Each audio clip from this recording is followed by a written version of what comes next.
अरे बाई काय करती? महादेवा जायचंय तर बेलाचे पानं तोडी ते मग देवाला काही गोडधोड करून न्यावा. देवाला करू का तुला? अरे मला व्हाय ना, देवाला व्हाय ना. मग देवाला करते आणि तुला बी करते. मग एक काम कर, खुर्मा कर. बरं बरं चल मग करते आता. आपल्याला घरी खुर्मा करायसाठी ही वाटी माप करायसाठी घेतली. ही वाटी लय महत्वाची. आपल्याला या अशा 2 वाट्या मैदा घ्यायचा. आता त्याच मैद्याच्या वाटीने अर्धी वाटी तेल घेतले ते त्याच्यात घालून घेऊ. आता हे सगळं तेल या पिठाला लावून असं मळून घ्यायचं.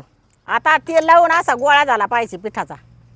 आता थोडंसं पाणी घालून पीठ मळून घेऊ. हा उंडा मळून घेतला आणि उंड्याचे 2 तुकडे करून आपण लाटून घेऊ. याला चपात्यासारख्या घड्या घालून घेऊ. आता परत याला असं गोल लाटून घेऊ. उलथाण्याने असं उभं कापून घेते. आपण मध्ये 2 तुकडे करून घेऊ. आपला खुर्मा कापून घेतला. आता चूल पेटवून तळून घ्यायचा. आता आपलं तेल तापलंय. आता खुर्मा तळून घेऊ.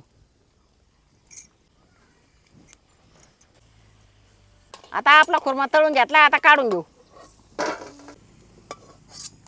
बाई काय करते का? अरे खुर्मा तळी ते मला देशील? आणि मग तुला द्यायचे. मग खुर्मा तळून घेतला. आता खुर्म्यासाठी पाक करून घेऊ. ते त्याच्यात पाणी घालून घेऊ. ह्याच वाटीने 2 वाट्या साखर घालून घेऊ. आता आपला पाक तयार झालाय. आता त्याच्यात खुर्मा टाकून घेऊ आणि उजूक साखर तयार होस तर त्याला हलू हलू घेऊ. पाक पहा किती घट्ट आहे. आता त्याच्यात खुर्मा टाकून घेऊ.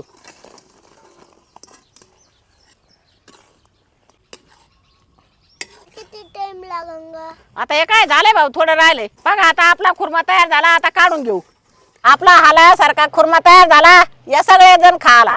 बाई मी खाऊ का? हा खाय ना बाबा.